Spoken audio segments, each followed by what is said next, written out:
Un relato apasionante sobre apariciones en una casa. Y extrañas desapariciones en los cielos. Eso y mucho más es lo que pretendemos ofrecerte en esta nueva y apasionante aventura del espacio en blanco. Un tiempo de misterios desvelados que comienza ya. Sé bienvenido.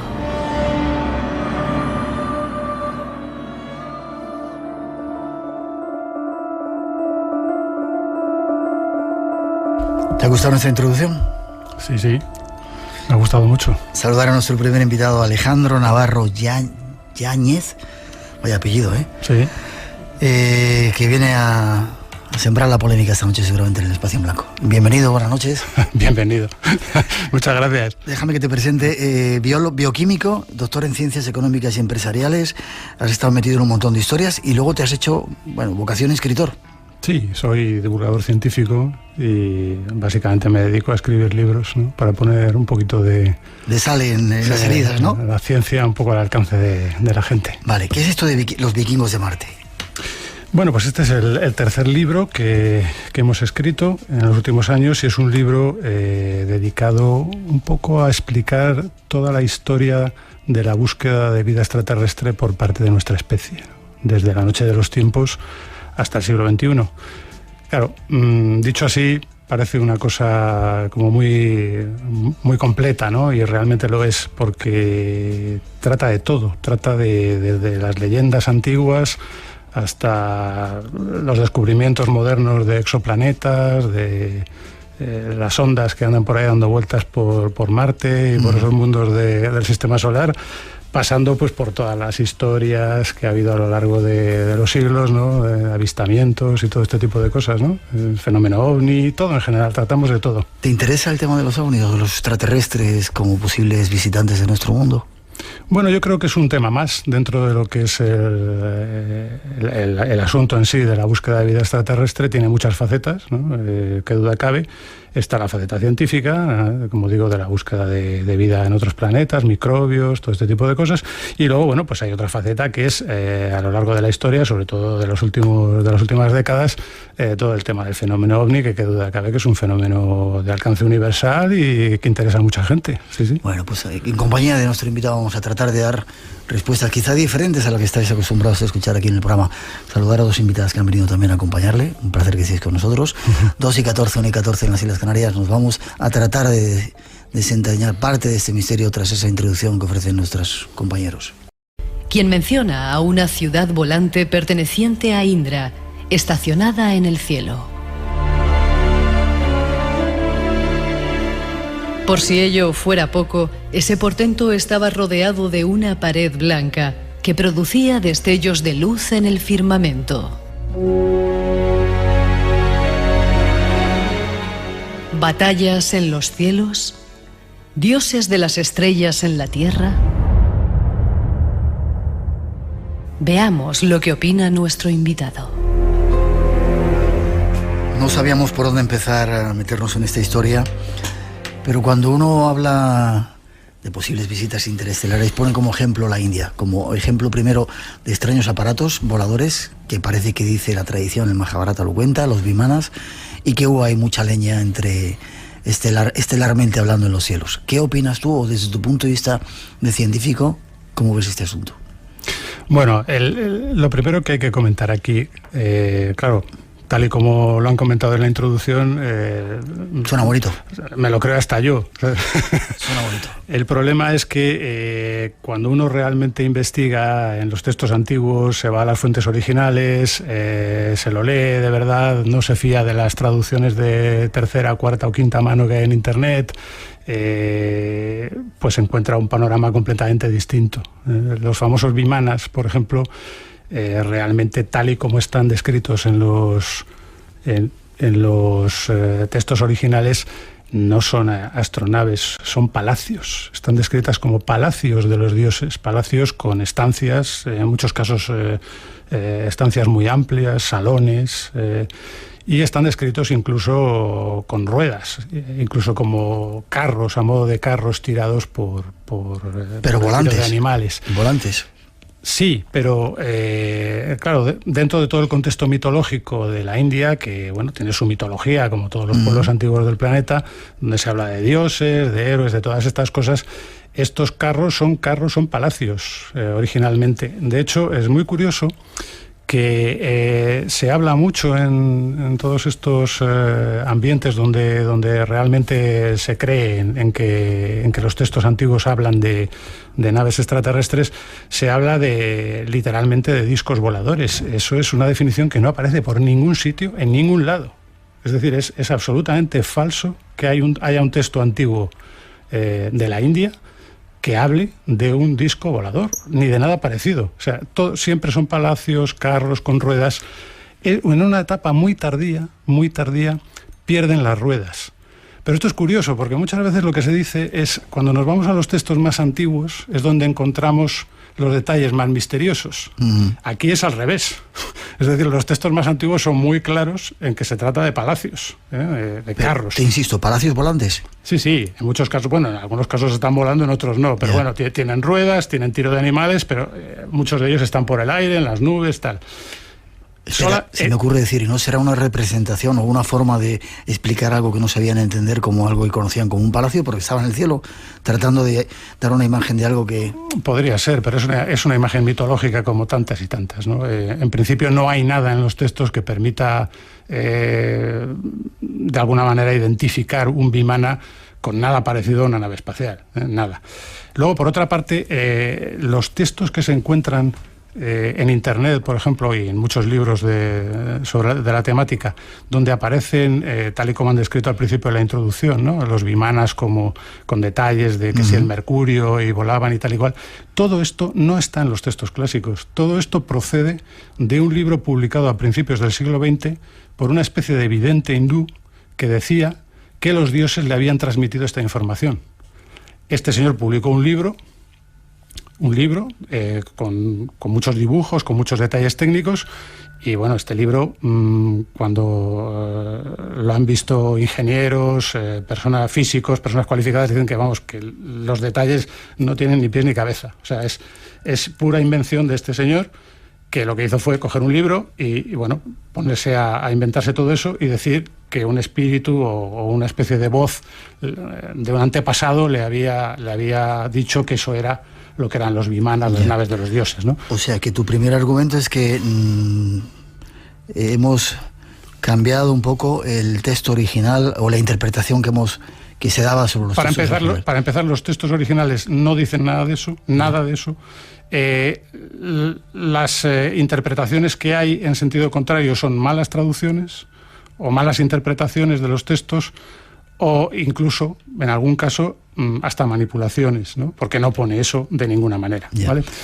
Y, como digo, en segundo lugar, los detalles más, por así decirlo, escabrosos o preocupantes que te pueden dar pie a pensar que hay algo detrás, no proceden de la antigüedad, sino que son modernos.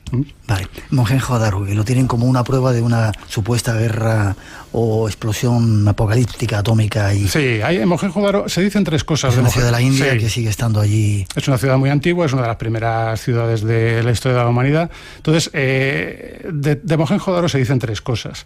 Lo primero que hay que decir es que todo este bulo de la guerra nuclear en la antigua India no es antiguo, es un bulo creado en los años 60-70 por una serie de escritores que le dieron forma. Si uno mira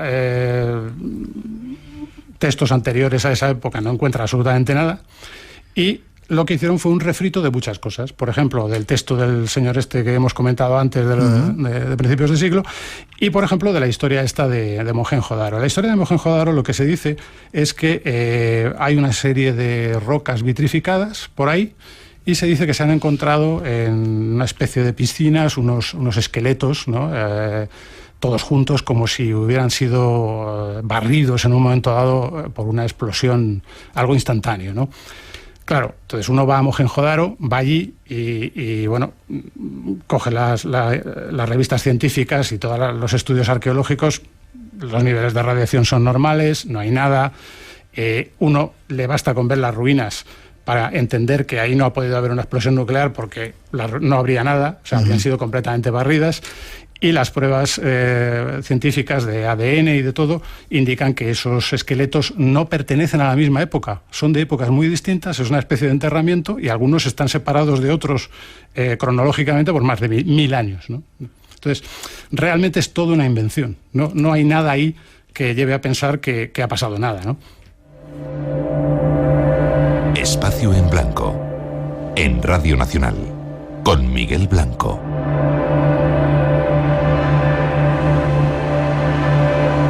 Alejandro Navarra ha venido al programa a desmontarnos muchas de las historias que aquí contamos. Se lo digo a los oyentes. Bueno, todas no. Vale, nos vamos a África. Los dogones es otro de los paradigmas que se apunta como algo, un pueblo súper antiguo, que de alguna manera tiene pruebas de que estuvo en contacto con... Yo te digo, he estado con ellos y me han contado unas historias ahí en Mali.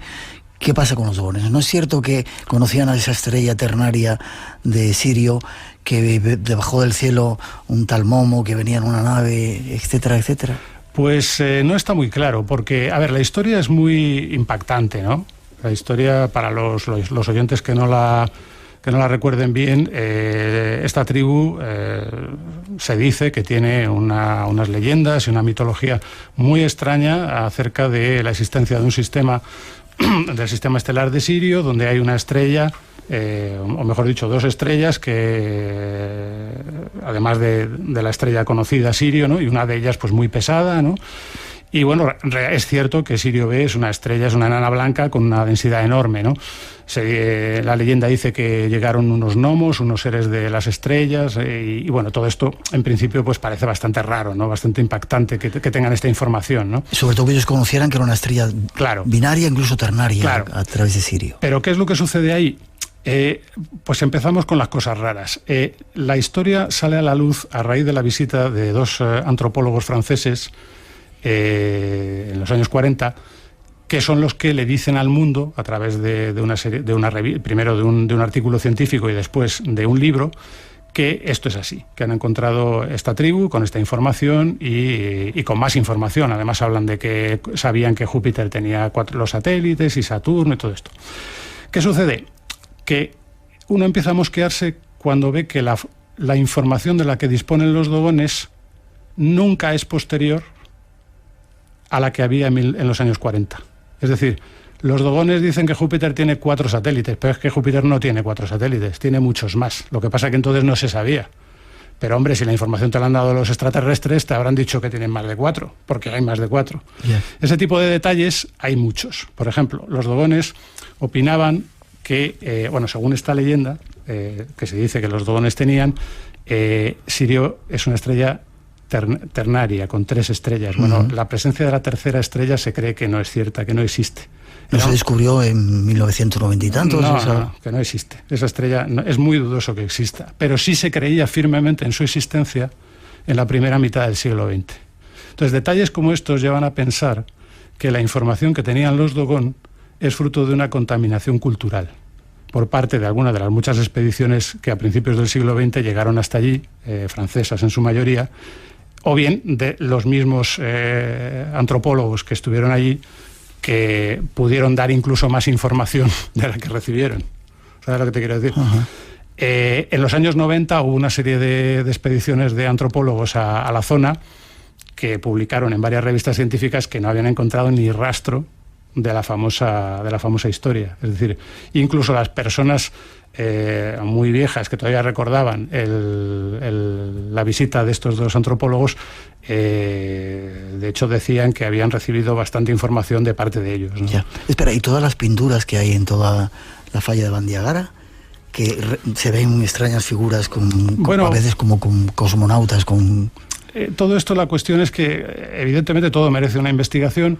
Lo que es difícil es precisar cuándo se pintó cada cosa, qué es consecuencia de qué, si esto se pintó antes de la supuesta contaminación cultural o después. Está todo muy embrollado. Entonces, claro, en todas estas cosas siempre pasa lo mismo.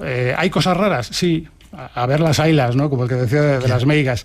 Pero claro, el hecho de que nos hayan visitado los extraterrestres en el pasado, si fuese cierto, es una cosa tan gorda, tan gorda, que requiere una demostración inapelable. Espera que te voy a seguir haciendo preguntas. Tu teoría, tu argumento entonces respecto a esto es que lo que contaban los dogones, contaminación... Pudo ser fruto de una contaminación cultural, sí.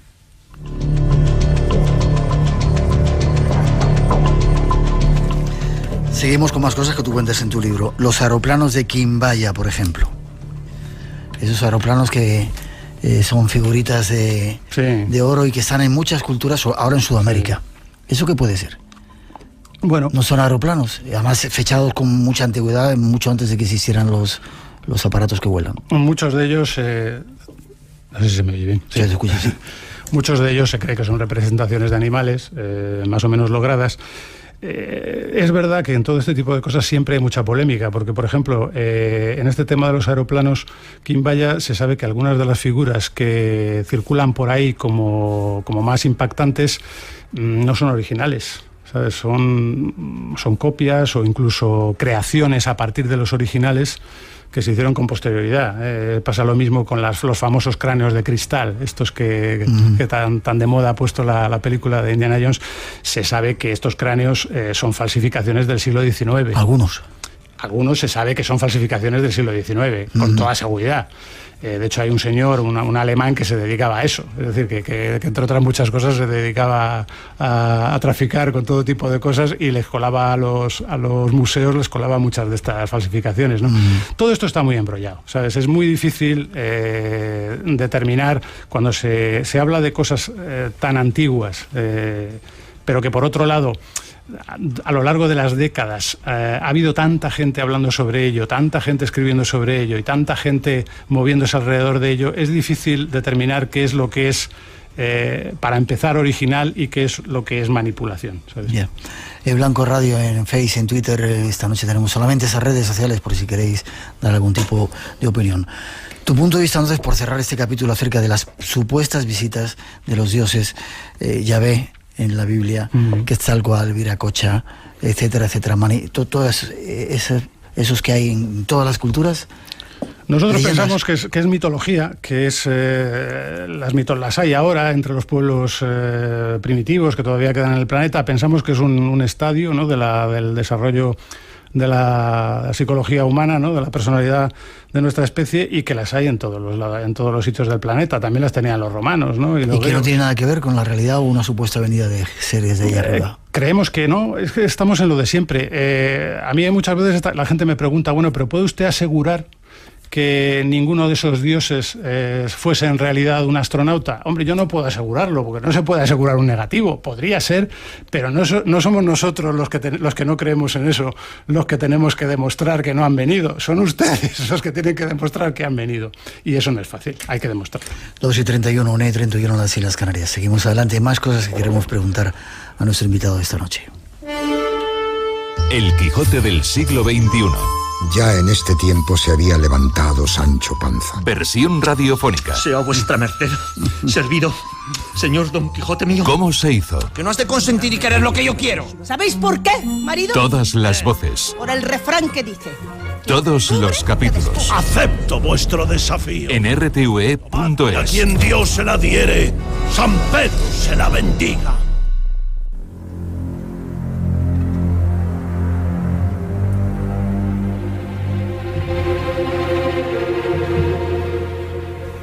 Durante la Segunda Guerra Mundial existieron muchos mitos e historias extrañas, algunas de ellas relacionadas con los nazis.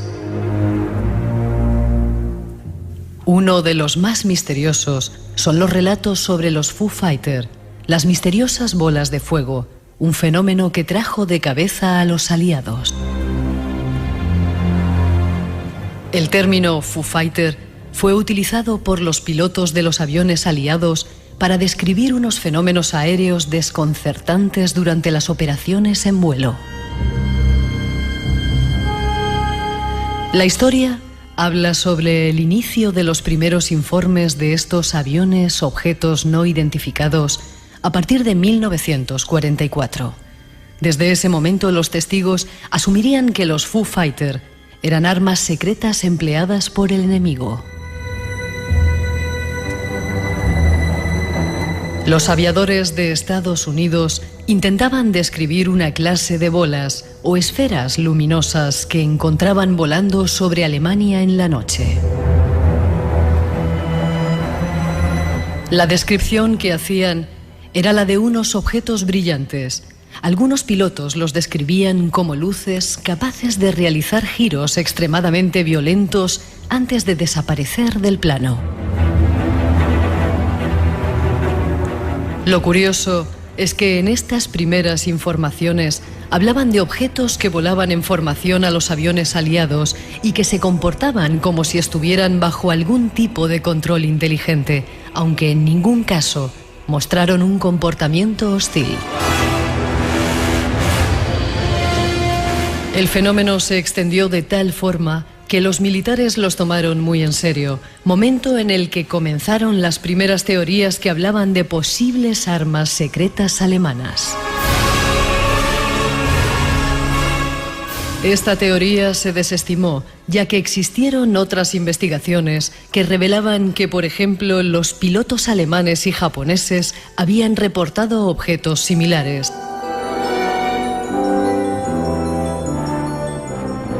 ¿De qué se trataba este extraño fenómeno? Nuestro invitado nos da respuestas. Espacio en Blanco. Tu cita con el misterio en Radio Nacional. Esta noche tratando de aclarar algunos misterios de los cuales hablamos aquí en el programa. Nos saludan desde la provincia de Entre Ríos, en Argentina, David, en un pueblo muy raro, Gualeguaychú. Es uno de los muchos oyentes que está por ahí. Saludos a todos los que estáis, a ti, David, y a todos los que estáis por ahí. Hemos elegido este tema de los Foo Fighters y te pido si puedes que seas sintético, porque tengo 1000 preguntas que hacerte antes de que te vayas. Como la primera onda que se veía por ahí por los cielos. ¿Qué eran los Foo Fighters? ¿No eran armas de los nazis? ¿No eran armas de los aliados? ¿Qué era? Bueno, la historia de los Foo Fighters está muy ligada al escuadrón número 415 del Ejército del Aire de Estados Unidos, ¿no? El primer avistamiento, por así decirlo, de un Foo Fighter que salió a la luz fue a finales de noviembre de 1944, cuando un piloto norteamericano pues alertó de la presencia de una luz misteriosa que le seguía o que parecía que le seguía y tal, ¿no? Fu en realidad no significa nada, es un término procedente de la cultura popular estadounidense. De los cómics, ¿no? De los cómics, sí. Salían unos muñequitos, unos tebeos, ¿no? Bueno, lo que pasó es que a partir de este avistamiento de este caballero, en las semanas que siguieron, o en los días que siguieron más bien, casi todo el escuadrón empezó a ver cosas, ¿no? Y a partir del escuadrón, por así decirlo, como una epidemia, se extendió a todos los pilotos que por la noche volaban por encima de Alemania, ¿no?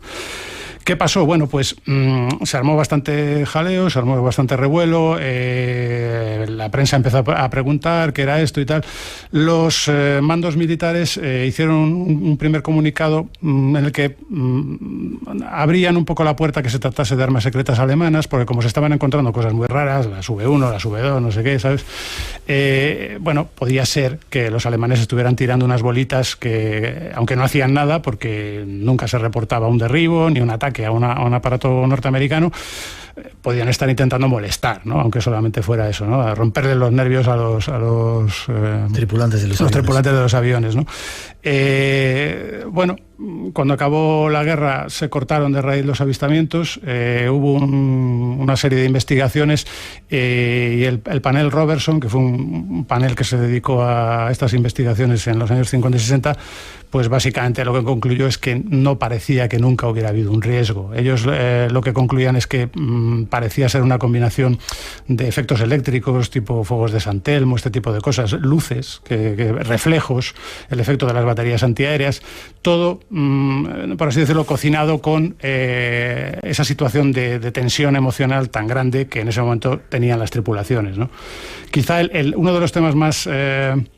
Dos de los temas más significativos es que los Foo Fighters realmente como fenómeno surgió en un momento muy concreto, en una unidad muy concreta y por parte de unos pilotos muy concretos, y después se extendió, lo cual da que pensar que fue un fenómeno rápidamente exagerado, ¿no? Y por otro lado, cuando lo veían los pilotos, normalmente lo veía un piloto, los demás no veían nada. ¿no? Es decir, era todo como el típico fenómeno un poco elusivo, ¿no? Un poco elusivo. Al final de la guerra los americanos intentaron investigar a ver si realmente podía tratarse de algún arma secreta alemana, pero no encontraron nada. Igual que encontraron la V2, la V1 y encontraron todo eso, de esto no encontraron nada. ¿Pero lo veían también los alemanes? ¿Lo veían también los...? Los alemanes y los japoneses nunca dijeron que veían Foo-Fighters. Lo que veían eran, igual que los americanos, alguna luz de vez en cuando en algún sitio. De hecho, luces de este tipo se vinieron reportando durante toda la guerra, también en el Pacífico. Lo que pasa es que el fenómeno de los Foo-Fighters, tal y como está definido, es un fenómeno muy concreto. Muchas preguntas se voy a hacer, si puede ser sintético. Hemos elegido este caso, este ejemplo de los Foo Fighters para hablar de ovnis. ¿Qué serían entonces todas esas, si quieres echarte agüita, todas esa gran cantidad, millones de avistamientos que se han dado en todo el mundo a partir de que Kenneth Arnold lo bautiza como platillos volantes? ¿Qué es eso que estamos viendo en los cielos? Yo también lo he visto, ya te contaba antes. Pues mira, es difícil de decir, esa es la pregunta del millón. ¿Qué es lo que vemos? ¿Qué es lo que ve la gente?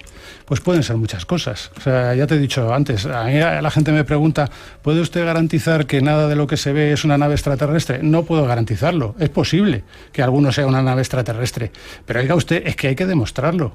El fenómeno ovni en muchos aspectos no parece tener sentido. Desde 1947 vienen auténticas oleadas de extraterrestres, supuestamente, ¿no? Si atendemos a la cantidad de avistamientos. ¿Para qué vienen? Si lo que quieren es darse a conocer, es un poco raro que lleven 70 años escondiéndose. Si lo que Quizá no estemos preparados, como dicen. Pero 70 años preparándonos, pero por otro lado, si quieren invadirnos, lo habrían hecho deprisa y corriendo. No tiene mucho sentido que estén dando vueltas sin hacer nada. Una invasión a la chita cayendo tampoco parece compatible con este despliegue. Es decir, no tiene mucho sentido. Luego, cuando se reportan encuentros en la tercera fase, siempre son humanoides. Los biólogos evolutivos no creen que en otros planetas el desarrollo de la evolución dé lugar a seres como nosotros, exactamente iguales, con 2 brazos y 2 piernas. Se trata de planetas que están alrededor de soles muy diferentes. Nosotros vemos la luz visible porque es la luz en la que el Sol emite la mayor cantidad de radiación. En otras estrellas puede ser completamente distinto. Lo mismo con la fuerza de la gravedad. No tiene mucho sentido. ¿Dónde están las naves nodriza? Hay cientos de miles de astrónomos aficionados, no solamente astrónomos profesionales, astrónomos aficionados. Hay cientos de miles a lo largo del planeta escudriñando los cielos todos los días. ¿Dónde están las naves nodriza? Si vienen pequeñas naves de exploración, tienen que salir de algún sitio. Si uno viene de otra galaxia o de 20.000 años luz, tiene que traer una nave muy grande. ¿Dónde está? Que nunca nadie la ha visto. O si alguien la ha visto, nadie ha conseguido demostrar que sea una nave extraterrestre. La velocidad de la luz es un abismo prácticamente insalvable. La estrella más cercana está a 4 años luz de aquí, lo que quiere decir que una velocidad que es prácticamente instantánea tarda 4 años en llegar hasta aquí. ¿De dónde tienen que venir los extraterrestres para no tirarse para hacer un viaje de 20.000 años? Es decir, todo tiene muy poco sentido. ¿Puede ser? Mire usted, puede ser. Ya. Te hemos traído porque queríamos también tener tu punto de vista, el punto de vista de los científicos sobre toda esta serie de fenómenos. Preguntan en las redes, dice que están escuchando con mucho respeto el asunto, no te están dando leña todavía, bien, ni a mí. Estamos teniendo suerte. Estamos teniendo suerte. Las pinturas del Tassili, más de 10.000 pinturas de ese desierto en Argelia, donde ahí sí que se ven claramente figuras como de astronautas con cascos, raptos aparentemente de seres terrestres llevados a naves. ¿Eso qué puede ser? Aquí los escépticos o los científicos, o como queramos llamarlo, creemos en una cosa que se llama la pareidolia. Es una palabra un poco rara, la pareidolia. La pareidolia es este fenómeno por el cual cuando vemos una nube, por ejemplo, vemos un perro, o vemos en las nubes la figura de un barco, o la figura de... pero algunas de esas figuras son clarísimas, ahí no hay imaginación ni pareidolia que sirva. Bueno, nosotros lo que creemos es que se trata de, efectivamente, de representaciones de personajes con máscaras, rituales, o de personajes con... claro, son figuras muy estilizadas, donde aparecen cosas que pueden ser cascos, pero puede ser otra cosa, pueden ser máscaras, pueden ser cualquier tipo de artilugios que se pone la gente. Estamos hablando de pueblos primitivos que tenían este tipo de folclore, ¿no? Que también podemos ver hoy en día en los pueblos que hay ahora, que también se ponen muchas cosas encima. Entonces, claro, estamos en lo mismo. ¿Es una cosa rara? Algunas representaciones pueden parecer raras, pero es que puede ser cualquier cosa. Es decir, la postura nuestra siempre es la misma. Cualquier cosa puede ser cualquier cosa hasta que no se demuestre lo que es. Vale, los Anunnaki. Zacarías Sitchin decía que había un planeta por ahí Nibiru, del cual provenía una raza que posiblemente fuera la que nos hubiera creado, que en un principio nos esclavizó para que consiguiéramos oro que ellos necesitaban. ¿Tenía razón Zecharia Sitchin o esas tablillas? Pues creemos que no tenía razón, que de hecho los expertos en esto de las traducciones de lenguas orientales lo que opinan es que sencillamente son malas traducciones de este señor, es decir, que en ninguna tablilla pone lo que dice que pone. Hay muchas cosas sobre el tema de los Anunnaki, de Zecharia Sitchin y tal. Muchas veces también es lo que decimos, pareidolia, se habla de cosas raras, hay representaciones de genios de estos alados donde parece que tienen un reloj, realmente no es un reloj, es un objeto de la mitología de ellos que está catalogado. Claro, muchas veces con estas cosas lo que pasa es que todos no podemos saber de todo, es decir, hay expertos en cada materia. Yo lo que les recomendaría a los oyentes, al margen de que ellos sigan pensando esto o lo otro, es de que cuando profundicen en un tema, primero, se vayan a las fuentes originales, no se fíen de nada de lo que pone en Internet, no se fíen de nada de lo que lean, que se vayan a las fuentes originales, no se crean ninguna traducción que no hayan ellos mismos cotejado con un experto, y después, si se trata de objetos o se trata de figuras, que vayan a preguntar a los expertos, que hay gente que sabe de eso. Vale, vamos a cambiar de tema, pero en la página 104 de tu libro hay la representación de un cuadro que es la glorificación de la Eucaristía de Ventura Salimbeni, en la que se ve arriba dos, no sé si es Jesucristo o Dios la representación, con una esfera con dos antenas. ¿Esto qué significa? Es un orbe.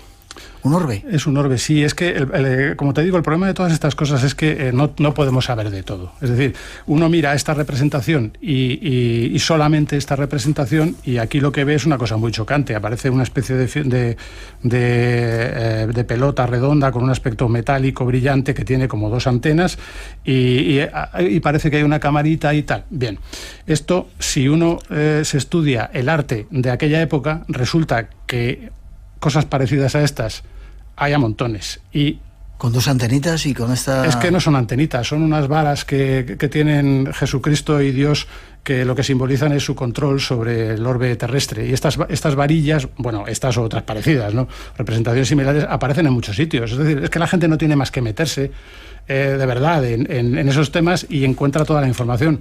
Yo recuerdo muchas veces que se hablaba, no sé dónde lo vi, de que había un cuadro donde aparecía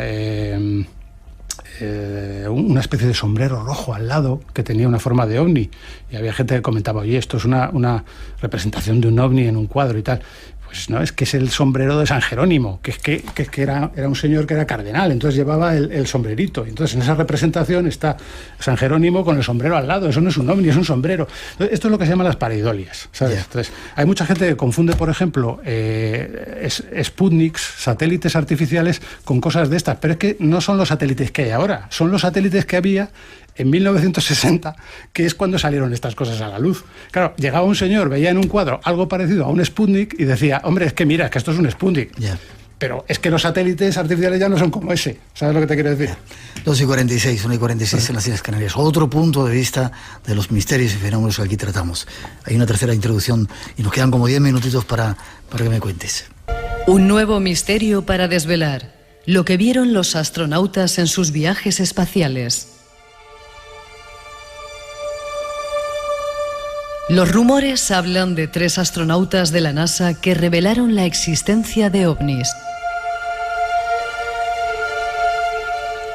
No puedo entrar en detalles, excepto para decir que sus naves eran muy superiores a las nuestras, tanto en tamaño como en tecnología. Eran grandes y amenazantes, dijo Armstrong. No fue el único astronauta americano que declaró haber visto algo raro fuera de las fronteras de la Tierra. En una entrevista en 2005 con Science Channel, Edwin Buzz Aldrin pareció decir que vio un objeto volador no identificado, OVNI, que siguió al Apolo 11 en su misión lunar de 1969 y que podía contener alienígenas. Edgar Mitchell voló en el Apolo 14 a la Luna en 1971. y es conocido como la sexta persona en caminar sobre la Luna. Él mismo declaró a un canal de televisión americano: estoy seguro que los alienígenas nos observan y el gobierno está consciente de ello. No sé cuántos o dónde o cómo lo hacen, pero nos observan durante un buen rato. Vemos estas naves a todas horas, dijo. ¿Es la prueba de que nos vigilan? ¿Es la evidencia de que no estamos solos? Nuestro invitado nos cuenta.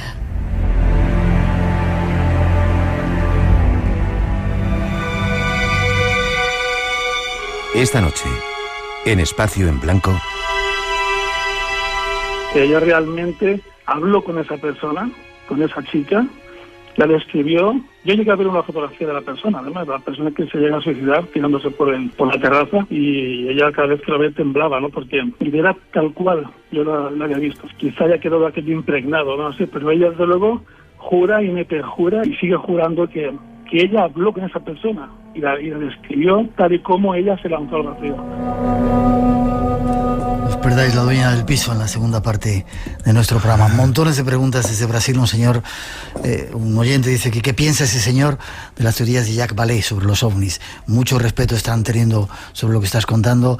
Y dice, hablando de luces extrañas y avistamientos, hay testimonios de militares de alta graduación y que se preocupan por todo esto, altamente cualificados, que lo han vivido en primera persona. ¿Qué opinas de todo ello? Pero vamos primero, que no nos queda mucho tiempo, a los astronautas. ¿Es cierto todo eso que hemos contado? Aldrin, los primeros que estuvieron allí, que vieron algo extraño. Bueno, a ver, hay de todo. Es decir, como en todo lo que estamos comentando, hay mucha mitología, hay muchas cosas en Internet que no son realmente verídicas.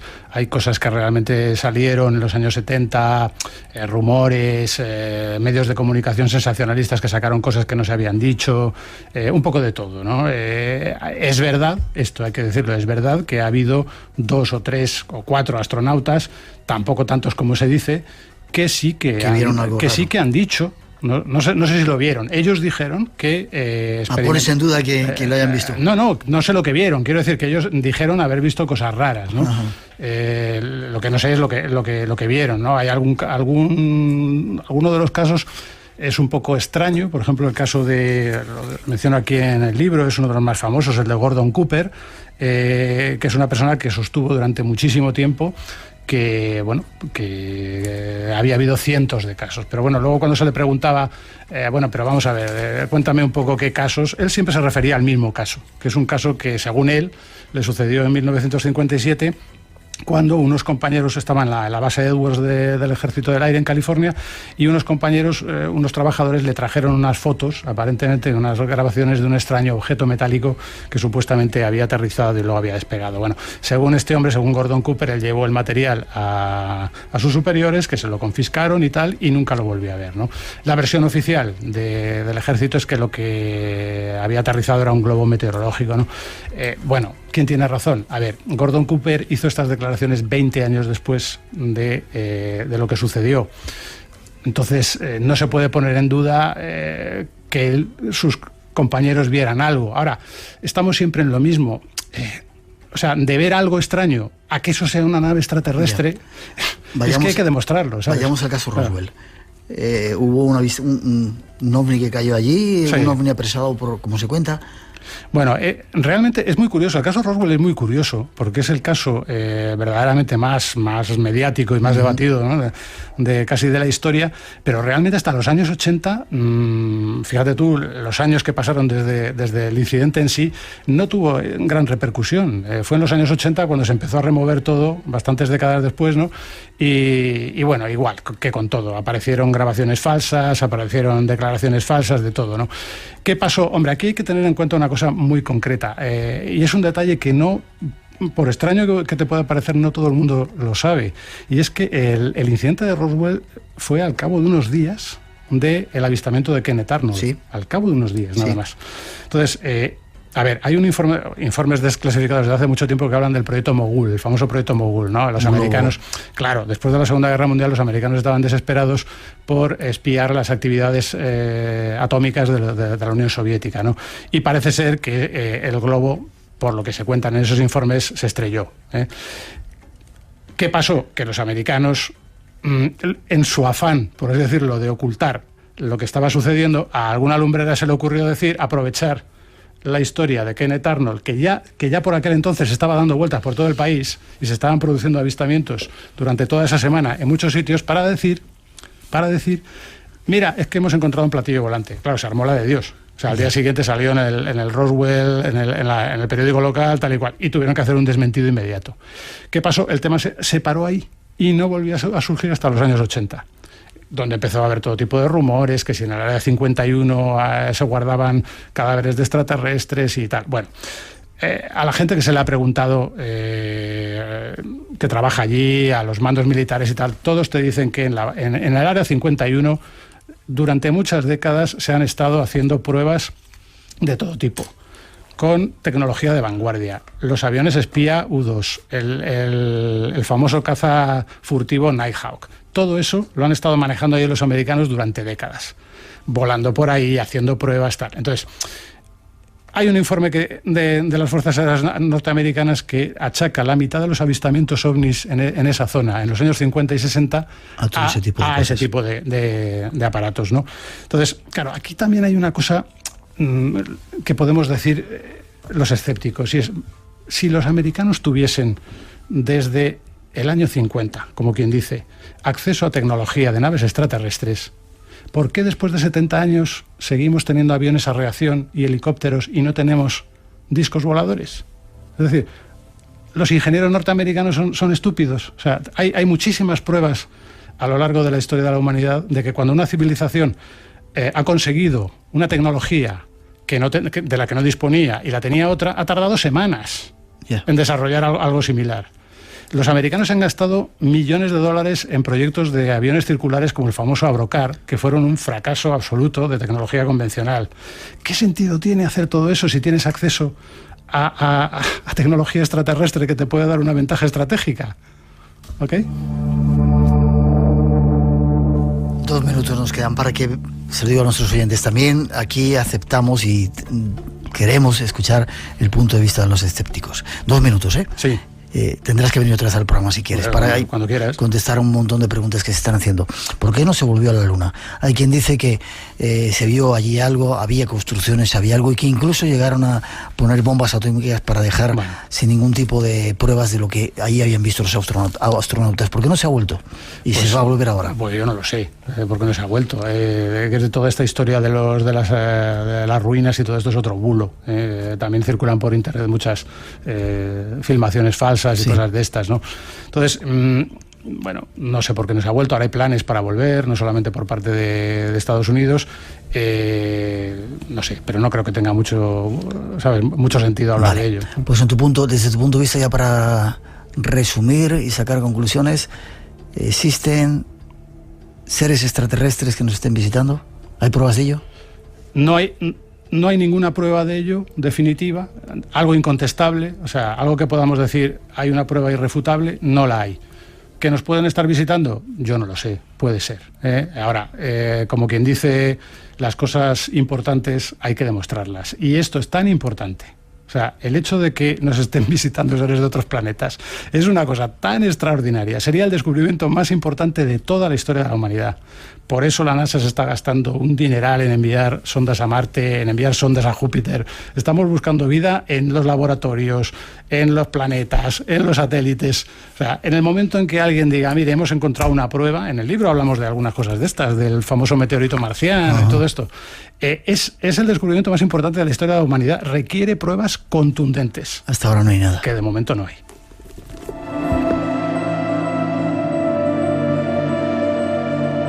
Tenemos que terminar. Forma de contacto contigo para nuestros oyentes, que te manden cosas, se metan contigo, te alaben, digan que qué bien, etcétera, etcétera. Sí, bueno, pues tienes mi Twitter, @AlexNY_85. pueden también visitar nuestro blog, nuestra página web, Star Ciencia, ponen Star Ciencia y les sale. Star Ciencia. Star Ciencia, sí, hablamos de muchísimas cosas de historia de la ciencia, muchísimas curiosidades, no solamente de temas de vida extraterrestre, de muchísimas curiosidades de la antigüedad, de todas estas cosas que hemos hablado y de muchas más. Y bueno, pues a disposición de todos ellos. Alejandro, espero que hayas estado a gusto en nuestro programa. Desde luego que sí. Y espero que vosotros también hayáis estado a gusto conmigo. Espero volver a verte. Gracias también a las visitas. Gracias.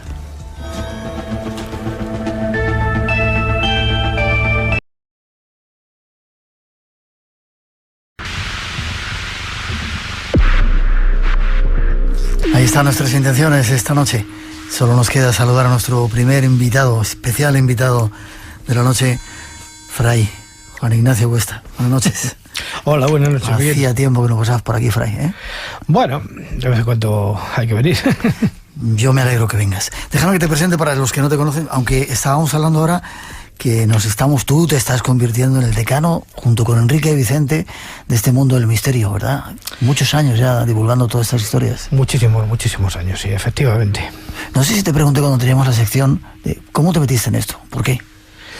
Bueno, pues porque empecé a ir a las tertulias míticas de la Ballena Alegre y a partir de ese momento ya quedé enganchado para toda mi vida. Lo que pasa es que de esta manera, digamos, activa, hace unos 15, 16 años. Bueno, pues déjame que te presente. Periodista, escritor, espeleólogo, músico, profesor de redacción empresarial en el Máster de Comunicación Periodística en la Universidad Camilo José Cela, licenciado en Ciencias de la Información. Has colaborado en revistas y sigues haciéndolo como Enigmas, Más allá de la ciencia, Año Cero, autor de libros como Lugares de Poder, Breve Historia de las Cruzadas, La Boca del Infierno, coautor del Codex Templi, Gótica, Hispania Incógnita. ¿Cómo te da tiempo a hacer tanto? Y aparte trabajas en otro sitio, que no vamos a decir cuál. Bueno, no, ese no interesa. Vale, ¿cómo te da tiempo a hacer tantas cosas? Cuando uno tiene en su interior el entusiasmo que según los griegos es esa presencia, digamos, de lo divino, de lo grande, de alguna forma, de lo sobrenatural dentro de uno mismo, es como que tienes ahí una cosa interior que te impide sentarte, tienes que estar continuamente a la búsqueda. Tú solo lo sabes mejor que nadie, Miguel. Yo aquí no hablo, hablas tú. Tú lo tienes eso bien arraigado, ¿eh? Sí. Y más seguramente a partir del año que viene, ya que te liberas de unas cuantas cuestiones sociales, laborales, vas a empezar a... Pues sí, ya alcanzo esa edad en que las autoridades y las leyes deciden que ya eres un inútil para trabajar, y entonces es cuando más pienso trabajar.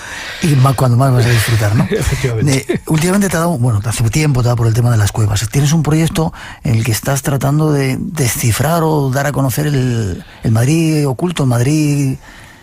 subterráneo. Sí, esta es una idea que elaboramos mi compañero Carlos Canales y yo hace ya muchísimo tiempo, de dar a conocer un poquito la parte subterránea de Madrid, la relacionada pues con cosas tan prácticas como el agua que se bebía en tiempos, que todavía sigue existiendo la red de distribución anterior al canal de Isabel II.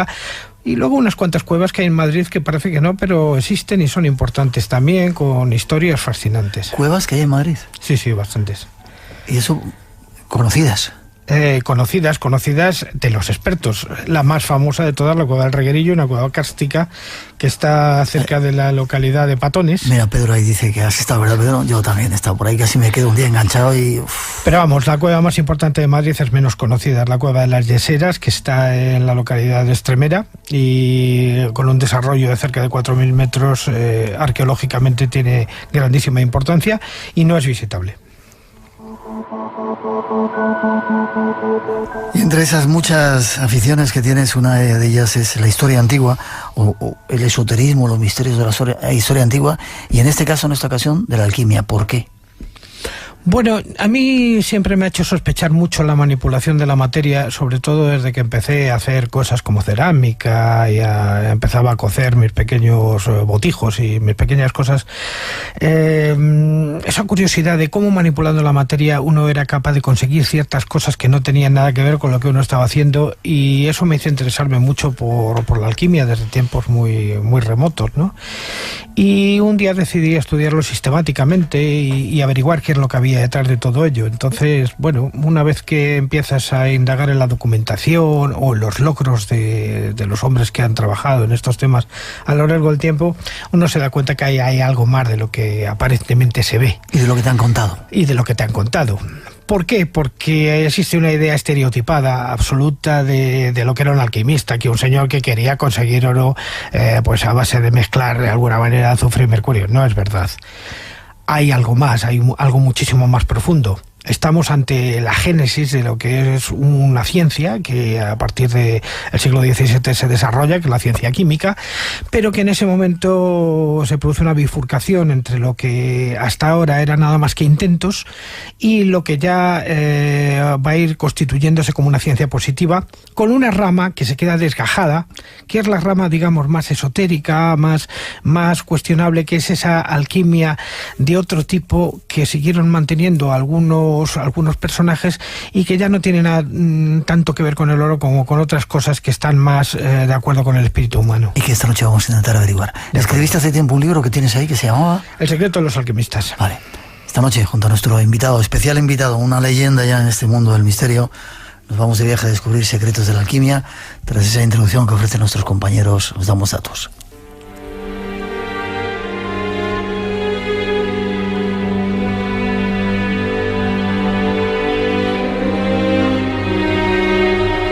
Alquimia, palabra extraña que nos sugiere una imagen estereotipada, a la que recurre nuestra memoria por ignorancia. Para la mayoría de las personas, un alquimista no es más que un orate, un ser extravagante que pasa su tiempo encerrado en un cuarto entre penumbras danzarinas a las que da vida el fuego. Inclinado sobre una hornilla a la que llama Atanor, en la que pone y quita cosas continuamente, moviendo los cacharros en busca de algo que su vista no parece encontrar. A su alrededor bullen líquidos de variados colores, en redomas de vidrio de las que salen vapores también coloreados. Aquel hombre suele ser viejo y barbado, y se viste de sayal color tierra. No cuenta a nadie lo que busca, ni a su ayudante, al que ordena hacer cosas que éste no comprende. Quienes saben lo que hace, piensan que trata de conseguir oro usando piedras, tierra y cosas que encuentra por ahí o que le traen los mercaderes. Una de ellas es un líquido brillante que, si le da la luz, ofende a la vista y hace entornar los párpados para recrear después fugaces marcas de luz que van recorriendo como serpientes los techos del laboratorio. Así introduce nuestro próximo invitado nuestro tema, la alquimia. Conozcamos algunos de sus secretos. ¿Te ha gustado? Bueno, está muy bien hecho con una voz mucho más bonita que la mía. Este dibujo, de alguna manera, del alquimista estándar. Ese era un texto tuyo, así introducías tú en tu libro La alquimia. Déjame que te pregunte qué es un orate, perdón por mi ignorancia. Hombre, la palabra orate hace referencia a alguien que ha perdido la razón. O que aparentemente la ha perdido. Vale, Atanor, para nuestros oyentes que no lo sepan, o también para mí. El Atanor es la hornilla con la que trabajaban los alquimistas para calentar sus diferentes mixturas. La hornilla es la cocinilla. Sí, una hornilla que en algunas ocasiones era de leña, otras de carbón y, en fin, diferentes artilugios. Vale, comencemos por el principio. ¿Dónde surge la alquimia? Es que no está claro dónde surge la alquimia, porque primero tendríamos que definir exactamente qué es lo que es la alquimia, qué es lo que es la alquimia. Vale, pues te lo pregunto así. Para poder de alguna manera decir dónde empieza a hacerse algo así, y no lo sabemos. La alquimia es una palabra que viene del árabe, que significa mezcla de líquidos. Realmente no es otra cosa. Pero antes de que los árabes la nombraran de alguna manera, este tipo de manipulación se venía haciendo desde hace muchísimo tiempo, sobre todo en relación a la experiencia que el hombre empezó a tener con el fuego y que diferentes sustancias con las que se iba encontrando a lo largo del camino, y que no se sabe si alguien le instruyó en su uso o lo encontró por casualidad, no lo sabemos. El origen de la alquimia posiblemente no está escrito. No está escrito simplemente porque la primera vez que alguien se encontró con un metal que se licuaba al contacto con el fuego, no está registrado en ningún escrito. Yeah. Pudo ser en China, pudo ser en la más remota antigüedad, no lo sabemos. Lo que sí que es cierto es que empezaron a surgir, y esto más o menos lo tenemos claro, metales. En una primera, si atendemos a Mircea Eliade y a sus teorías, guerreros y alquimistas, el primero que consiguió meter una piedra de limonita en una hoguera y empezó a salir una cosa que se transformaba en un trozo de hierro informe, fue el primer alquimista. ¿Dónde fue? ¿En China? ¿En Persia? No lo sabemos, Miguel.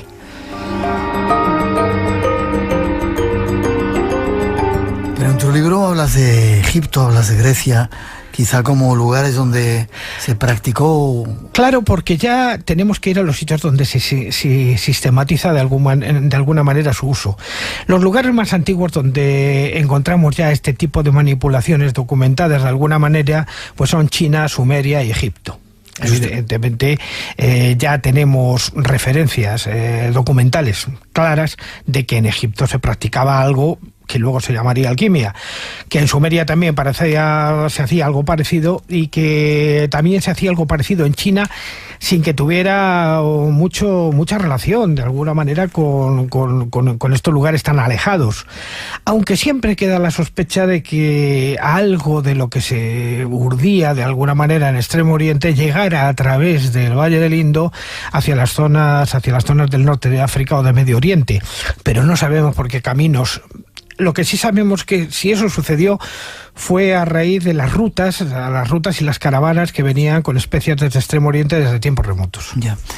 Hay, como en algunas otras parcelas del conocimiento humano, una intervención de los dioses que dieron ayuda a los humanos para decir, ahí tenéis. Bueno, esa es la teoría greco-egipcia, de que efectivamente existe un personaje que es Hermes Trismegisto, encarnado en el mito egipcio, en el personaje del dios Tot, que enseña a los hombres el manejo de los metales. Y un personaje que luego se iría encarnando en diferentes elementos, digamos, como por ejemplo el dios Mercurio, algunos otros dioses de la antigüedad, pero fundamentalmente el que parece ser que es el padre de la alquimia europea, africana, medioasiática, sería Tot, de alguna manera, y que se reencarnaría precisamente en el mito de este Hermes, que es el que da ya desde el principio origen a las operaciones herméticas, o sea, aquellas que están sujetas a secreto. ¿Por qué? Esto es lógico y es muy fácil de entender, simplemente porque el dominio del manejo de los metales en una primera instancia era prácticamente un secreto de Estado. Por lo tanto, el dios que manejaba estas cosas manejaba unos conocimientos que no podía darle a todo el mundo. Y de ahí, herméticos. Claro, y de ahí ya aparece la palabra hermético. Y el personaje que nos muestra la mitología egipcia y la mitología griega es a Hermes Trismegisto. O sea, el Hermes que sería 3 veces grande. Nadie sabe si fue una escuela, una corriente filosófica, un personaje, un suprahéroe o un semidios que bajara de algún sitio y que transmitiera todos esos conocimientos a los hombres. Lo que sí que es cierto es que se le identifica a él con la aparición de este tipo de conocimientos. Espacio en Blanco, en Radio Nacional, con Miguel Blanco. Esta noche con Juan Ignacio Cuesta contándonos, aprendiendo alguna cosa de la alquimia. Te iba a preguntar que quién era ese personaje Hermes, pero ya me has contestado. La alquimia tiene principios, creo que 7, ¿o no? Bueno, hay 7 principios de la alquimia que luego fueron relacionándose de alguna manera en una serie de documentación posterior y que llevan a la creación de un documento que no es un documento antiguo, es un documento que se creó en el siglo XIX, que es el Kybalión. El Kybalión, donde aparecen los 7 principios básicos que se supone que Hermes transmitió a través de la tabla esmeralda a los hombres y que están detrás de la filosofía del manejo de la materia. Bueno, los 7 los podríamos enumerar: el principio de lo magnético, de la vibración, de lo mental. Pero el más importante de todos, sin duda ninguna, es el segundo de todos. Para mí es el más importante, que es lo que está arriba es como lo que está abajo. O sea, lo que nosotros podemos observar en los planos superiores de nuestra conciencia, ya no solamente en los planos superiores de nuestra observación, es exactamente igual que lo que está debajo. Algo que, por cierto, la ciencia no ha podido evitar ni liberarse de ello, porque efectivamente ahora que estamos en las grandes teorías, sobre todo con la aparición de la física cuántica entre el macrocosmos y el microcosmos, nos damos cuenta de que efectivamente ese principio de lo que atares en la tierra será atado en el cielo, lo que esté arriba es como esté abajo, lo veamos desde la vertiente bíblica o desde la vertiente filosófica, está perfectamente justificado por el comportamiento de la materia. ¿Sí? Lo que está en lo pequeño es lo que está en lo grande, lo que está en lo grande es lo que está en lo pequeño. De alguna manera existe una continuidad universal que además queda demostrada perfectamente a través de la ciencia en algo así como, por ejemplo, los elementos de la tabla periódica. No hay más en el universo que esos elementos de la tabla periódica. ¿En todo el universo? En todo el universo, no hay otros. ¿No hay un metal desconocido que haya en otro planeta? Más allá no, o sea, aparte ya por encima de las tierras raras ya serían metales o cuerpos o materiales absolutamente inestables y tal, que no tendrían razón de ser nada más que millonésimas de segundo. De hecho, sucede con el actinio, con el laurencio y con algunos otros que ya están en el fondo de la tabla periódica y que ya tienen una existencia muy complicada, más allá de unos millonésimas de segundo.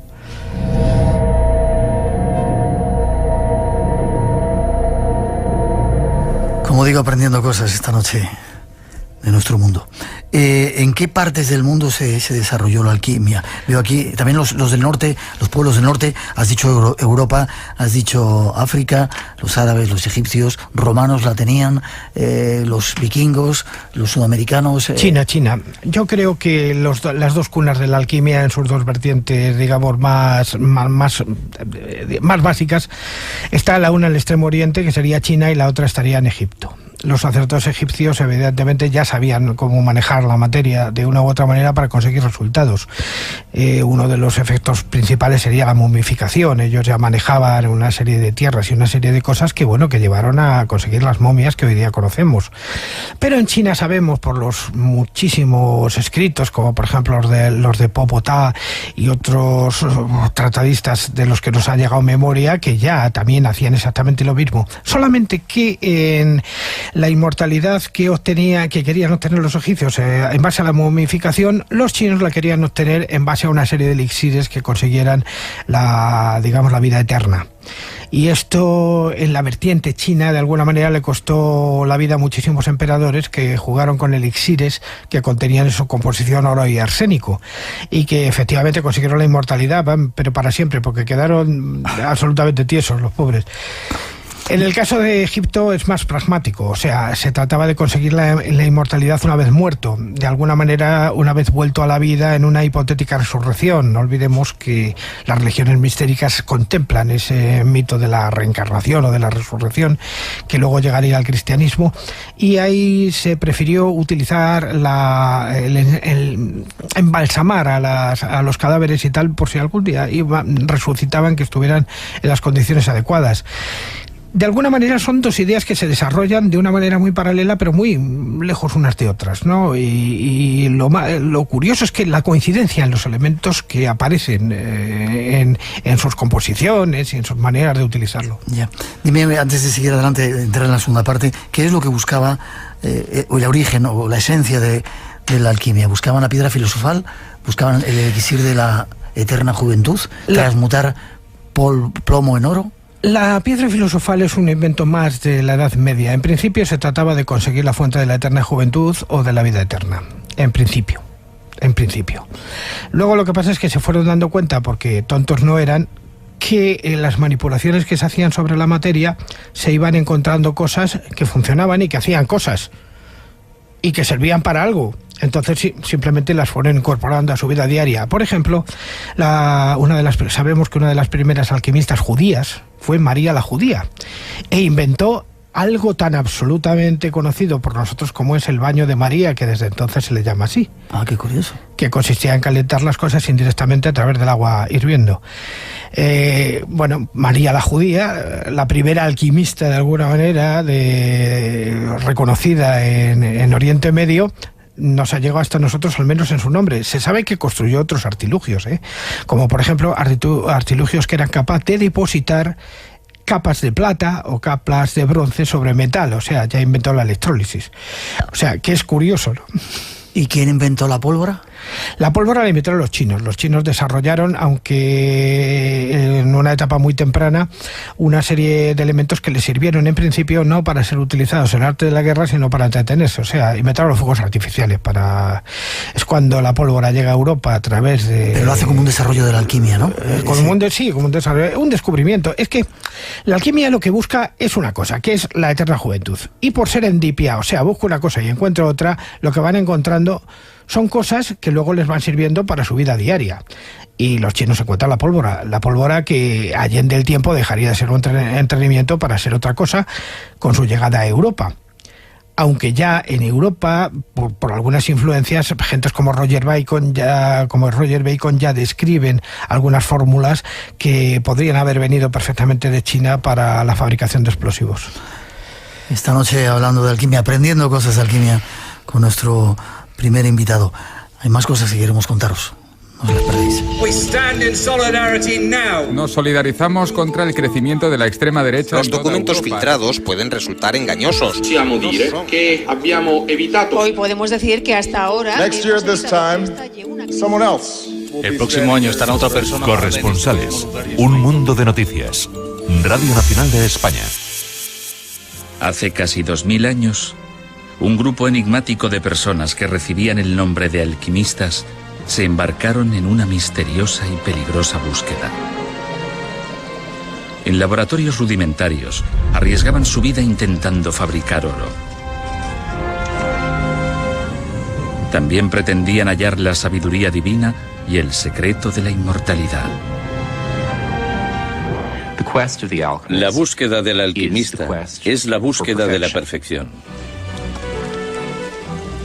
Los misterios abundan en la historia oscura de la alquimia. ¿Quedan todavía símbolos místicos de la alquimia en las grandes catedrales de Europa? ¿Fue un brillante alquimista del Renacimiento el primero en crear vida en un tubo de ensayo? ¿Enloqueció Isaac Newton, uno de los mayores cerebros de la historia, por su secreta obsesión por la alquimia? La ciencia del siglo XX puede haber demostrado las antiguas teorías que ya sostenían los alquimistas. Los físicos modernos han conseguido transmutar metales comunes en oro.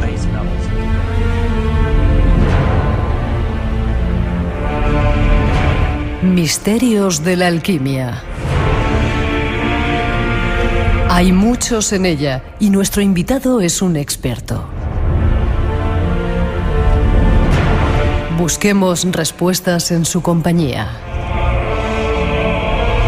En esa introducción se formulaban un montón de preguntas, pero antes te voy a hacer otras. ¿Quiénes eran esos personajes tan extraños que... los hermanos de la pureza. Me había perdido el dato. Sí, efectivamente. Hermanos de la pureza. Vamos a ver, son los Sikan al-Sawaf que... ¿Árabes? Sí, son árabes. ¿Por qué? Porque el primer lugar donde ya la alquimia empieza a pasar a los textos de alguna manera, y textos no prohibidos, sino textos ya que van a formar parte de bibliotecas, es en Arabia. Los alquimistas árabes, que recogen todas las tradiciones habidas hasta ese momento y tal, empiezan a establecer ya una serie de elementos que llevarían a la aparición, por una parte, allende el tiempo, de la medicina y por otra parte de la metalurgia y de la química. Estos son los Ikan al-Sawaf, que son los traducido de alguna manera los hermanos de la pureza. Era una hermandad de alguna manera de corte sufí, que estaban dedicados a la recopilación de todos estos datos que venían de algunas bibliotecas o de lo que quedaba de algunas bibliotecas antiguas, y que de alguna manera sistematizaron de alguna forma los conocimientos que se tenían sobre la manipulación de la materia para conseguir cosas. Y ya digo que en ese momento ya se dan cuenta de que la alquimia no solamente sirve para... Es más, no sirve para obtener la inmortalidad, pero sí sirve para obtener la salud, por una parte, sirve para obtener grandes aceros por la otra, grandes tintes y grandes cosas así. Entonces, claro, como tontos no eran, dice, bueno, pues no conseguimos lo que estamos buscando, pero conseguimos otras cosas que nos sirven, y que de ahí, de alguna manera, fueron pasando a Europa a través del Califato de Córdoba y a través del Camino de Santiago, fundamentalmente.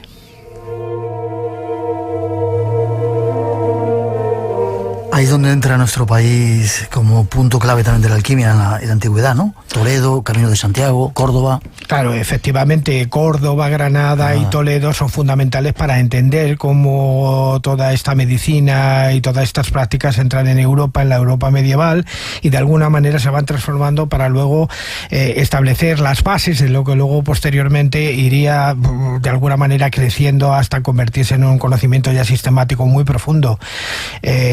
Los árabes son los primeros que establecen, los árabes o los musulmanes, podríamos decirlo más bien como musulmanes, son los que primero descubren, por ejemplo, cómo aliviar ciertas dolencias a través de plantas, a través de manipulaciones y a través de cosas. Pero como los musulmanes que transmitieron esos conocimientos alquímicos, por decirlo de alguna manera, eran de corte sufí, no podía quitarse ahí la religión, la filosofía y el misticismo fundamentalmente por encima de otras cosas.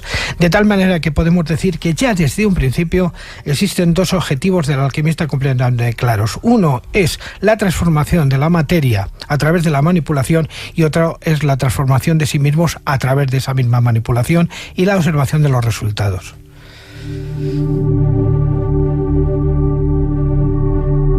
En esa primera o segunda parte más filosófica entraremos dentro de un momentito. Vamos con preguntas que hacía esa introducción. ¿Se creó por primera vez vida en un tubo de ensayo a través de la alquimia? Hombre, no tenemos constancia. Sabemos por las distintas leyendas que existe la posibilidad de que se crearan homúnculos, según algunos cuentos, por ejemplo. ¿Homúnculos? ¿Qué es eso? Los homúnculos, formas de vida creadas por el hombre a las que se les dotaba de alguna manera, por ejemplo, el golem de los que habrían hecho los cabalistas hebreos, incluso algunas formas de vida inferiores y tal, como algunos jinns, dentro de lo que sería el mundo musulmán, pero constancia documental no tenemos. Sí tenemos relatos de que sí, se crearon esclavos de alguna manera de los hombres que aparecen en las Mil y una Noches y aparecen en otros cuentos. Vale, tú eres un experto en templarios también. ¿Había alguna relación entre los templarios y la alquimia? Hombre, los templarios, lógicamente, como señores que estaban en la Edad Media y que fueron transmisores de los grandes conocimientos que venían de Palestina y de Oriente Medio en general, tuvieron acceso a las bibliotecas, fundamentalmente a la de los del Viejo de la Montaña, de San al-Sabah, y trajeron todos esos elementos y los incorporaron, lógicamente, a la iconografía cristiana. No ellos en persona, sino a través de los canteros, lógicamente, porque ellos no eran constructores, ellos simplemente eran protectores de unas cofradías de canteros que bebían sus conocimientos en aquellos tiempos. Vale. ¿Y qué tiene que ver eso con las catedrales y quizá con el misterio de Fulcanelli? ¿La alquimia tiene algo que ver con...? Bueno, porque la simbología alquímica, que ya desde el principio estuvo prohibida por las diferentes razones teológicas que llevaron a considerar que el hombre no debería tener poder sobre la materia porque lo único que podía tenerla era Dios, y hicieron lo posible por ocultarlo dentro de símbolos. ¿Y qué es lo que pasa? Que esos símbolos son heredados por el gótico, por lo que llamamos el gótico, que ellos no sabían que aquello se iba a llamar gótico, pero bueno, la catedral es el gran compilador de alguna manera de una serie de conocimientos que quedan ocultos a través de la iconografía y a través de la imaginería de toda aquella época, y que su secreto efectivamente nos lo revela en el siglo XX, a finales del XIX, principios del XX, un personaje extraño del que no sabemos prácticamente nada, que se hacía llamar a sí mismo Fulcanelli, detrás de quien no sabemos quién estaba. Unos decían que estaba Camille Flammarion, bueno, las teorías son muchísimas. Lo único que sabemos es que su secretario Cancelliet fue el que publicó los dos grandes libros, Las Moradas Filosofales y El Misterio de las Catedrales, donde ya nos revela que las gárgolas y todos esos elementos iconográficos del gótico, o propios del gótico, contienen conocimientos muy profundos sobre metalurgia y química. La leyenda continúa. Espacio en Blanco, con Miguel Blanco, en Radio Nacional.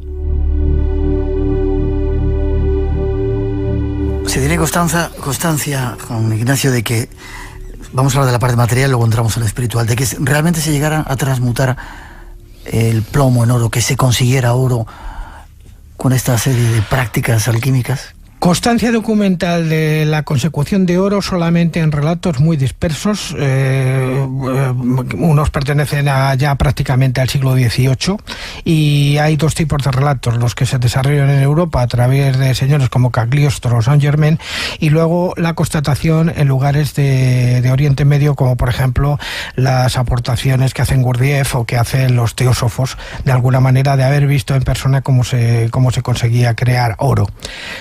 Constancia no tenemos. Sí sabemos que en la corte de Felipe II ya se amalgamaban algunas piedras que se traían de las minas de Nuevo México, que mediante el mercurio obtenían una plata de muy baja calidad, que incluso se trató de colocar como moneda, pero luego no sirvió porque no se dejaron, los estafados o los presuntos estafados.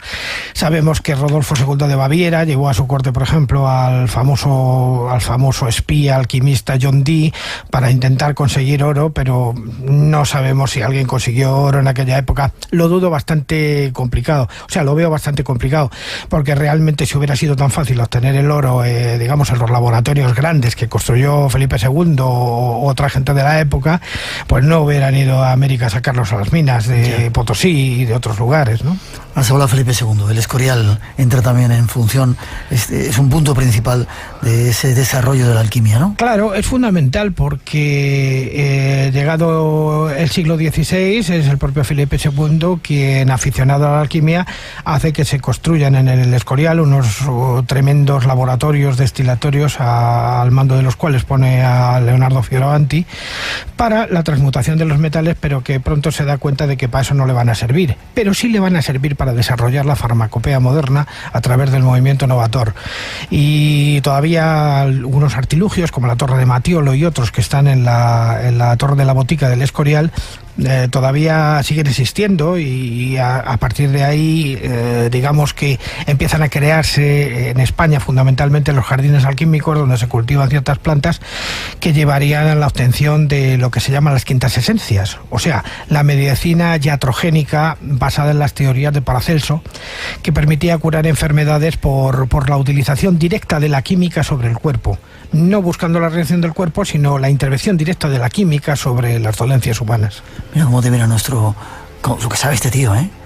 Jardines que has dicho alquímicos. Claro, uno por ejemplo de las plantas fundamentales que ha servido para que la humanidad haya vivido un poquito mejor desde aquellos tiempos fue el cultivo de la dormidera, que según la fórmula de Paracelso se convertía en láudano mediante una tintura en alcohol, y ese láudano, que en definitiva era opio, pues lo que permitía era luchar contra el dolor. Aprendiendo cosas de la alquimia. Se van a quedar 1000 temas por tratar, con lo cual tendrás que volver al programa, Fray. Vamos con la tercera introducción, que nos va a dar algunos datos de personajes que han cambiado la historia.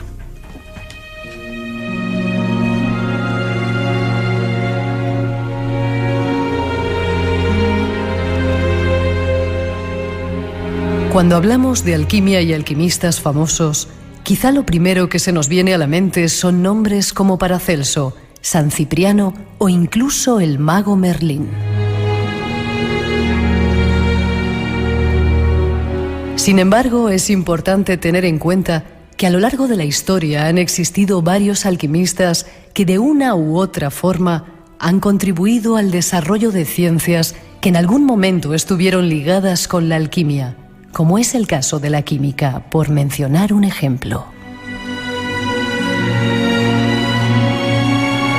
Entre los alquimistas más famosos en la historia destacan Roger Bacon, que es, sin temor a equivocarnos, uno de los filósofos, científicos y teólogos más famoso de todos los tiempos. Se le conocía como el Doctor Admirable y muchas leyendas giran en torno a este personaje. Geber es otro de estos famosos alquimistas. Es considerado el mayor de todos los alquimistas árabes. Se dice que vivió en Sevilla alrededor del siglo VIII.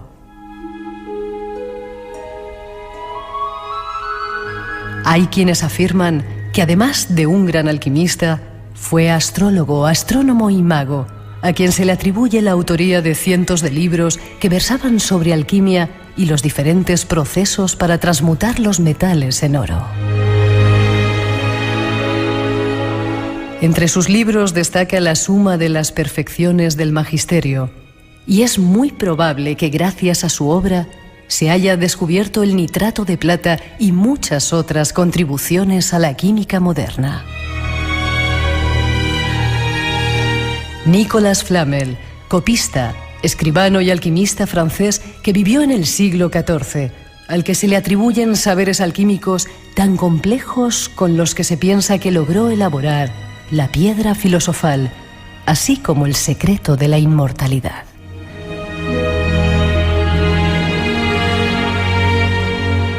Son solo algunos ejemplos, hay más. Ahí hemos nombrado, Juan Ignacio, unos pocos alquimistas famosos en la historia. Si quieres, nos vamos atrás, adelante, como quieras. Bueno, alquimistas famosos en la historia, desde el principio ya he nombrado a María la Judía, podíamos nombrar algunos griegos, pero bueno, vamos a centrarnos un poquito en los que se ha hablado. Geber es, desde luego, es fundamental, porque Geber es el gran sistematizador.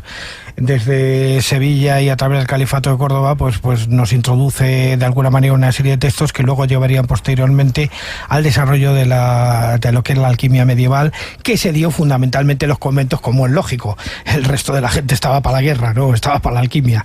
Entonces Roger Bacon efectivamente es un monje, lógicamente, y a partir de ahí pues serán monjes los que van desarrollando, por ejemplo, Hildegarda de Bingen, una mujer, la gran abadesa del convento de Bingen, muchísimos otros, e incluso la traducción en la pintura de muchísimos elementos alquímicos que, por ejemplo, se traducen en las obras de Bruegel o del Bosco. Okay. Lo que pasa es que ya vamos a entrar ya en el mundo del siglo XVI, donde ya la alquimia empieza a ser algo ya que empieza a establecer dos ramas.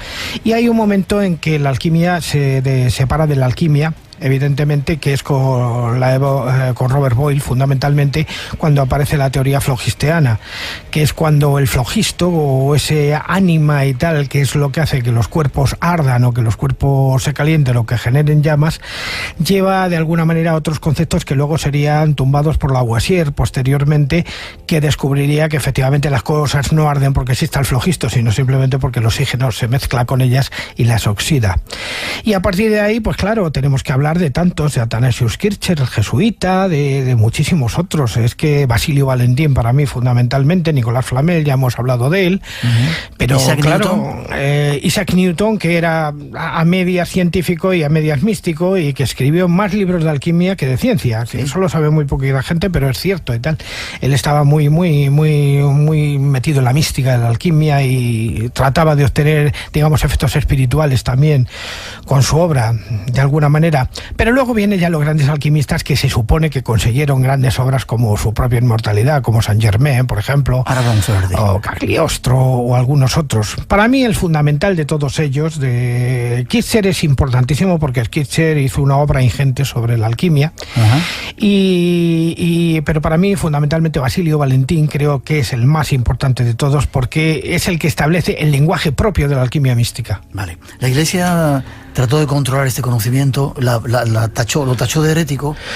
Bueno, lo tachó de herético, pero lo practicó. De hecho, el primer gran alquimista es el Papa Silvestre, en los albores del año 1000, porque muchos de los papas estuvieron también haciendo sus trabajos en el tema de la alquimia. Ten en cuenta que con el tema de la alquimia se engloban muchísimas operaciones que no tenían por qué ser contra el Evangelio, de alguna manera, sino simplemente pues eran maneras de intentar cómo conseguir qué. No olvidemos, por ejemplo, que si tenemos las maravillosas vidrieras y las maravillosas grisallas del gótico, es gracias a que unos señores manipulaban la materia para que esos cristales se colorearan, ¿no? Y eso también es alquimia.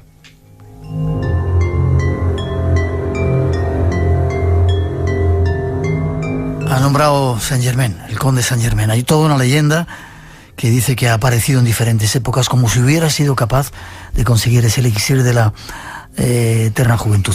Antes se preguntaba por si se había podido transmutar el plomo en oro. ¿Se ha conseguido realizar ese elixir que te hace ser, a ti te pasa, muy joven durante mucho tiempo? Yo dudo que se haya conseguido en el pasado, pero ya estamos a punto de conseguirlo, porque de alguna manera la gran paradoja de la alquimia es que el gran objetivo de la alquimia, que era conseguir precisamente la gran longevidad, si no la vida eterna, ahora se va a conseguir a través de la genética, que no deja de ser una manipulación alquímica si lo vemos desde el punto de vista práctico de las cosas.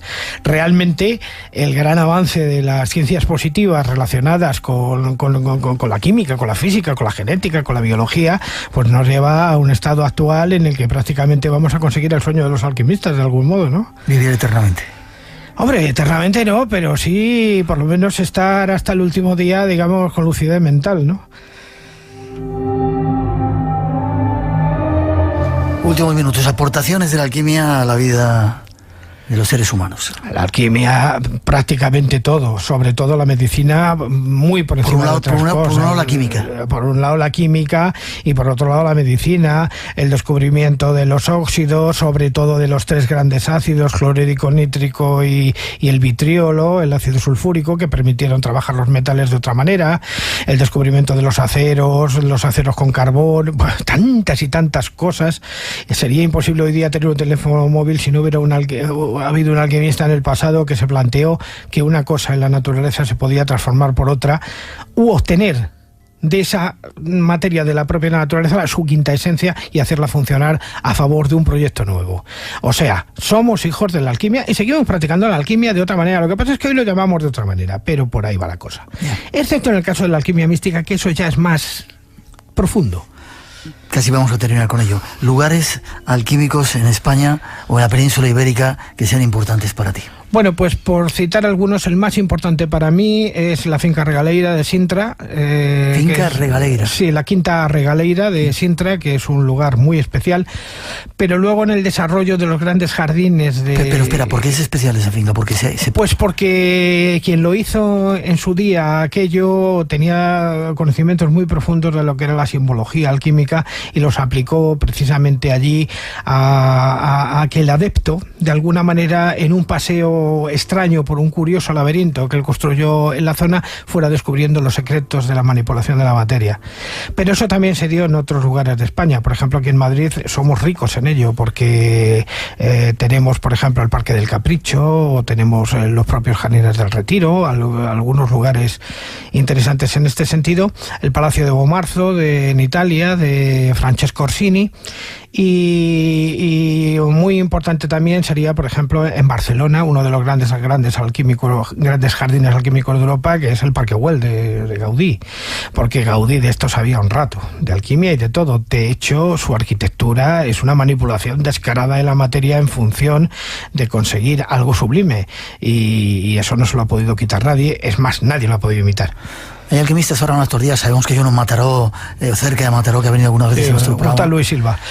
Un tal Luis Silva, sí, señor. Saludos a Luis, que sé que escucha el programa, nos ha dado unas lecciones increíbles, y él tiene su atanor, tiene su laboratorio secreto ahí.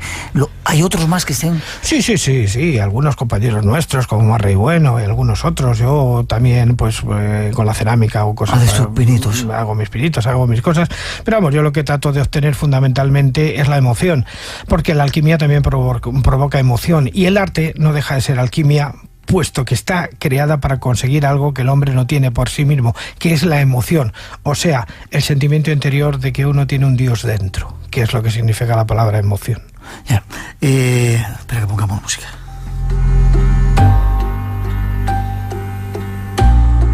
Se me ha ido la pregunta que te iba a hacer. Otros lugares donde haya aspectos de esos que tú conoces, de cuevas, de sitios extraños, donde haya impregnaciones de la alquimia, y terminamos hablando de la alquimia mística, que es lo que pretende. Hombre, para mí el instrumento arquitectónico más importante de España, desde el punto de vista alquímico, sería la iglesia de San Bartolomé en el Cañón de Río Lobos, en la provincia de Soria, que creo que fue hecho adrede precisamente para conseguir esos efectos de tipo espiritual. Es un lugar absolutamente singular, del que hemos hablado ya muchísimas gentes, que merece la pena visitar, pero visitar con ojos nuevos y tratar de entender cuál es su verdadero significado, porque todo el mundo quiere ver allí lo que quiere ver, una iglesia templaria y cosas así. No es eso, es un mecanismo. ¿Es un mecanismo? Es un mecanismo para tu propia transformación. Es algo que, si tú no estás avisado, te deja ya marcado para siempre, simplemente su contemplación. Ya.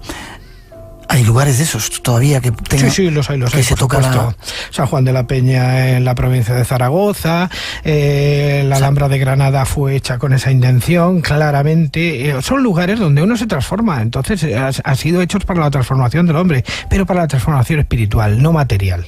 ¿Has dicho San Juan de la Peña en Zaragoza? San Juan de la Peña, sí. ¿No es Huesca? Huesca, sí, perdón. En Aragón. Sí, bueno, que siempre... Está en la zona, digamos, limítrofe, efectivamente, Huesca. Vale, terminamos hablando de la alquimia, de esa otra alquimia espiritual. Se ha practicado durante mucho tiempo. ¿Por qué era tan secreto? ¿Por qué es tan secreto todavía este asunto, este tema? ¿Y por qué quizá la ciencia oficial no la acepta? Pues porque lo que ahora se llama ciencia oficial. Pues porque la alquimia espiritual es lo que roza, digamos, la ortodoxia de las enseñanzas de las grandes iglesias, de las tres grandes iglesias, y que, a pesar de que se nutre tanto de la cábala como del sufismo, como de, digamos, la parte más mística del cristianismo, la iglesia no la ve muy bien, porque, claro, es capaz de conseguir personas que piensan por sí mismas, o que actúan por sí mismas, o que sienten por sí mismas.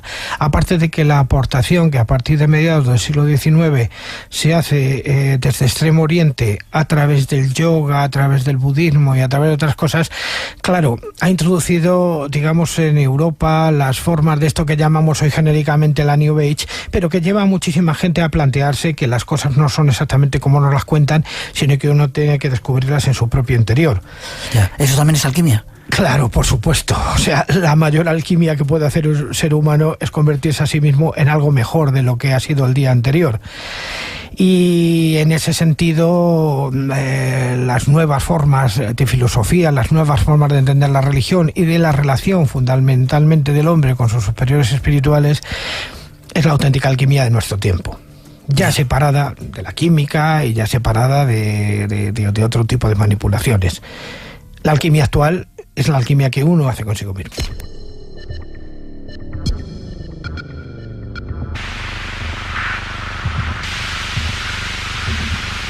Juan Ignacio Cuesta nos da una lección de alquimia. ¿El sexo quizá también sea una forma de...? Claro, el yoga, el tantra yoga, que es una forma de autosexo sagrado, es importantísima. Quisiera hacerte solamente ver una cosa. Uno de los grandes caminos peregrinales de todos los tiempos, que es el Camino de Santiago, en la Edad Media se recorría como una senda peregrinal para que te perdonaran los pecados. Hoy día muy poca gente lo hace con esa intención. Hay muchísima gente que corre el Camino de Santiago en busca de sí mismo. Yeah. Eso es la alquimia. Gracias por haber estado con nosotros. Forma de contacto contigo. Bueno, ¿haces viajes todavía por ahí a esos lugares? Sí, claro que sí. ¿Cuándo me llevas a alguno de esos para ver las cosas con otros ojos? Tú sabes perfectamente que tienes la puerta abierta en cualquier momento. ¿Forma de contacto para saber ese tipo de cosas? De los genéricos de que se puede apuntar la gente a través de lascobula.com. Y de los que no se puede apuntar la gente, te llamo y me llevas. Pues también a través de ahí. Yo no tengo muchos sitios donde esconderme. Gracias por haber estado en el programa. Gracias por tu aportación, por tu sabiduría. Quiero seguir teniendo en el programa, que nos cuentes, nos sigas enseñando cosas, Fray. Yo vendré cada vez que tú me llames. Gracias, ha sido un placer que estés con nosotros. Feliz verano. A ti. Gracias. Espacio en Blanco, en Radio Nacional, con Miguel Blanco.